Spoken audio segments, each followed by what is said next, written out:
Urban Legend, hantu penunggu jembatan tua. Di sebuah desa kecil, ada jembatan tua yang sudah berusia puluhan tahun. Konon, jembatan itu dibangun di atas bekas jalan kereta api zaman penjajahan, dan di bawahnya mengalir sungai yang tenang tapi dalam. Warga sekitar jarang berani melintas di sana saat malam, karena sering terdengar suara langkah kaki dari arah jembatan, padahal tidak ada siapa-siapa.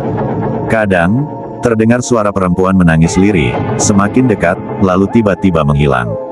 Menurut cerita turun-temurun, puluhan tahun lalu, seorang gadis desa menjadi korban kecelakaan di jembatan itu saat malam hujan lebat.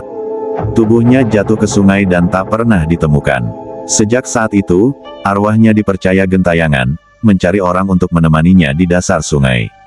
Mereka yang nekat melintas sendirian tengah malam, sering mengaku melihat sosok perempuan berambut panjang berdiri di ujung jembatan, menatap kosong, lalu perlahan melayang menghampiri, dan setelah itu, si saksi akan jatuh sakit. Arwah di jembatan berkabut malam itu, kabut turun lebih tebal dari biasanya, udara menusuk tulang, dan satu-satunya suara hanyalah gemerisik ranting yang digoyang angin. Jembatan kayu tua di ujung desa berdiri sunyi, seperti menunggu sesuatu, atau seseorang. Rina, seorang gadis desa, harus pulang lewat jembatan itu. Langkahnya pelan, papan kayu berderit di bawah kakinya. Semakin ia berjalan, kabut semakin pekat hingga hanya beberapa langkah di depan yang terlihat. Lalu, terdengar suara langkah lain, lambat, berat, dan semakin dekat.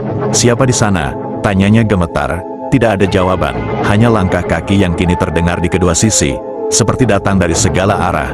Dari kabut, samar-samar muncul sosok perempuan berambut panjang. Wajahnya pucat tanpa mata.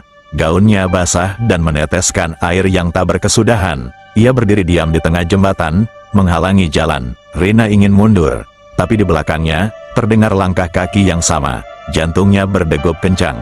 Kabut terasa menutup di sekelilingnya, dan udara semakin dingin. Sosok itu mengangkat tangannya, telapak menghadap Rina, lalu berbisik pelan, "Menemani." Di dasar sungai, saat itu juga, papan jembatan di bawah Rina bergetar, lalu patah. Tubuhnya terjun bebas ke kegelapan di bawah.